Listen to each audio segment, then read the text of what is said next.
بسم اللہ الرحمن الرحیم۔ السلام علیکم عزیز طلباء و طالبات۔ لسان القرآن عربی گرامر کورس کے ایک اور سبق کے ساتھ میں ہوں محمد اقبال۔ پچھلے سبق میں ہم نے معرف باللام سے متعلق پڑھا، الف لام تعریف سے متعلق کچھ قواعد پڑھے اور حروف قمری و شمسی پڑھے۔ یعنی ہم نے معرفہ کی 7 صورتوں، اس میں علم، اس میں ضمیر، اس میں اشارہ، اس میں موصول، معرف باللام، مضاف الی المعرفہ اور منادہ میں سے معرف باللام سے متعلق قدر تفصیل کے ساتھ پڑھا ہے۔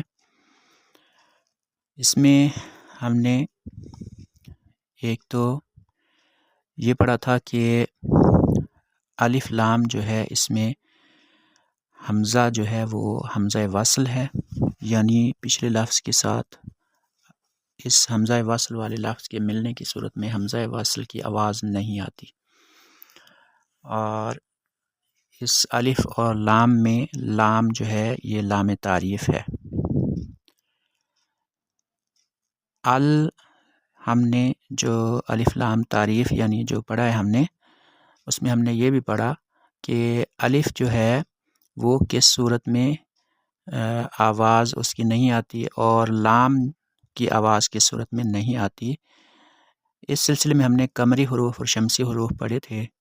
قمری حروف وہ ہیں کہ جن سے پہلے اگر الف لام آتا ہے تو لام کی آواز آتی ہے، اور شمسی حروف وہ ہیں کہ جن سے پہلے اگر الف لام آتا ہے تو ملائے جانے کی صورت میں، قمری حروف میں بھی یہی بات تھی کہ ملائے جانے کی صورت میں تھا، اور یہاں پر بھی ملائے جانے کی صورت میں، پچھلے حرف لفظ سے ملائے جانے کی صورت میں لام جو ہے وہ آواز نہیں دیتا، اس کی آواز نہیں آتی۔ قمری حروف کے بارے میں ہم نے اردو کا ایک جملہ پڑھا تھا، اور یہ پڑھا تھا کہ اس جملے میں موجود تمام حروف وہ قمری حروف ہیں، اور وہ جملہ تھا حق کا خوف عجب غم ہے۔ اور میں نے عربی جملہ بھی آپ کو بتایا تھا، وہ تھا ابغ حجک وخف عقیمہ۔ اس کے علاوہ ہم نے یہ پڑھا کہ الف لام یہاں پر جو ہے وہ انگلش کے آرٹیکل دا کا مترادف ہے۔ آج ہم مضاف الی المعرفہ سے متعلق پڑھنے جا رہے ہیں، جو کہ چھٹی صورت ہے اسم معرفہ کی، یا چھٹی قسم ہے اس میں معرفہ کی۔ کسی نکرہ اسم کو اگر کسی معرفہ اسم کے متعلق کر دیا جائے یا نسبت دے دی جائے تو وہ نکرہ اسم بھی معرفہ ہو جاتا ہے۔ مثلا زید کی کتاب اور اس کی کتاب میں اسم کتاب بھی معرفہ ہے، کیونکہ اسے معرفہ اسماء یعنی اسم علم زید اور اسم ضمیر یا اسم اشارہ کے ساتھ متعلق کر دیا گیا ہے یا نسبت دے دی گئی ہے۔ اس عنوان کے تحت دوسرے حصے میں تفصیل سے پڑھا جائے گا۔ اب یہاں پر مضاف الی المعرفہ کو معرفہ کی ایک صورت بتایا گیا ہے، یعنی لفظ خود معرفہ نہیں تھا لیکن اس کی نسبت کر دی گئی معرفہ اسم کے ساتھ، تو وہ اسم بھی معرفہ بن گیا۔ اور اس کی میں آپ کو ایک مثال دیتا ہوں، غلام و زیدن۔ اب یہاں پر غلام جو لفظ ہے یہ نکرہ ہے۔ غلام اگر الگ لفظ کے طور پر استعمال ہو تو وہ نکرہ ہے کہ کوئی بھی غلام اس سے مراد ہو سکتا ہے، یعنی ایک مشترک نام ہے یہ۔ لیکن جب زید کے ساتھ اس کی نسبت ہو گئی، یعنی زید کا غلام، تو اب غلام وہ معرفہ ہو گیا، یعنی پتہ چل گیا کہ کون سا غلام مراد ہے، جانا پہچانا ہو گیا، اس کی معرفت حاصل ہوگی۔ یہ ایک مثال تھی مضاف الی المعرفہ کی۔ اور اسی طرح سے اگر اسم کی طرف نسبت نہیں ہوتی بلکہ ضمیر کے ساتھ نسبت ہو جاتی ہے، مثلا اس کی کتاب، کتابہ یا کتابہا، تو اس طرح سے بھی اس میں نکرہ جو ہے وہ اس میں معرفہ بن جاتا ہے۔ آگے ہے منادہ۔ منادہ کا لفظی معنی جس کو بلایا جائے، اور منادہ کیا ہوتا ہے، اصطلاح میں منادہ کیا ہوتا ہے۔ عربی گرامر کی اصطلاح میں منادہ سے مراد ایسا لفظ ہوتا ہے جو حرف ندا کے بعد آتا ہے۔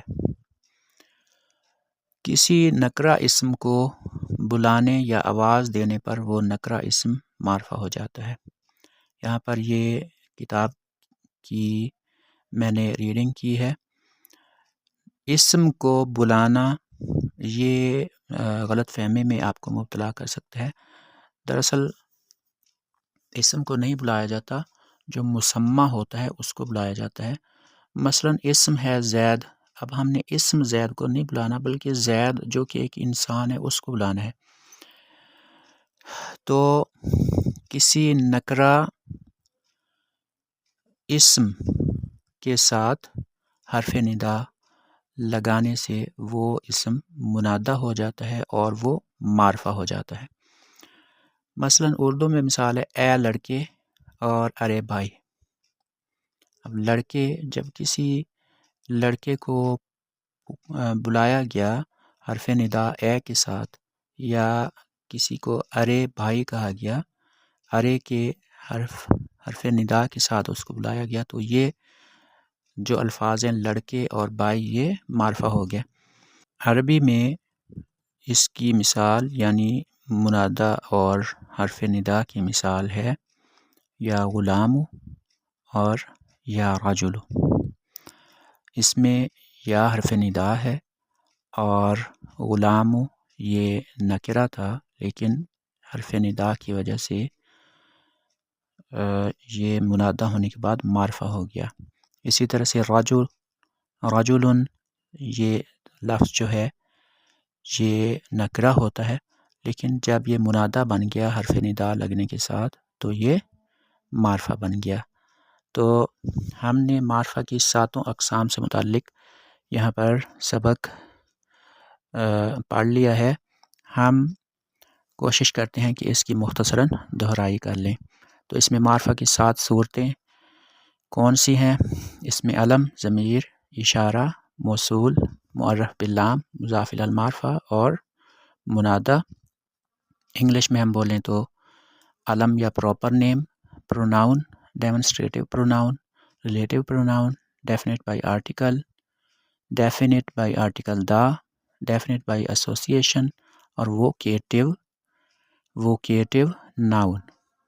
اس میں علم یعنی کسی شخص، کسی جگہ یا کسی چیز کا مخصوص نام جو اسی کے ساتھ ہو، جو مشترک نہ ہو۔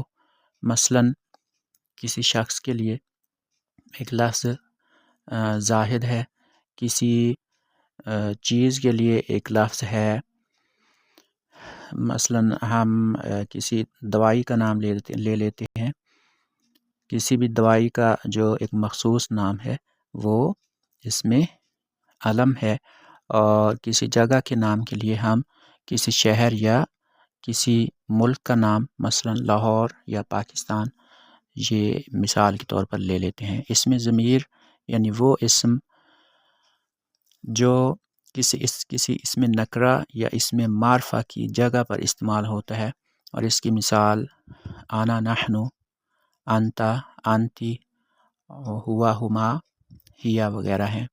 اس میں اشارہ وہ اسماء جنہیں دور یا قریب کے لیے اشارہ کرنے کے لیے، یعنی دور یا قریب کی طرف اشارہ کرنے کے لیے استعمال کیا جاتا ہے۔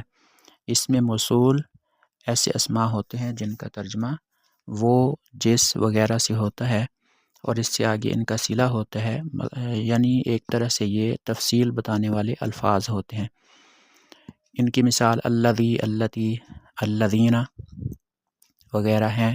معرف باللام یعنی الف لام کے ساتھ آنے والا لفظ جیسے الرجل، اور مضاف الی المعرفہ یعنی ایسا اسم نکرہ جو کسی اسم معرفہ کا مضاف بن جائے وہ بھی اسم معرفہ ہو جاتا ہے۔ مضاف اور مضاف الیہ مل کر مرکب اضافی بنتے ہیں۔ عربی میں مرکب اضافی جو ہے وہ زیر لگا کر کیا جاتا ہے. مثلاً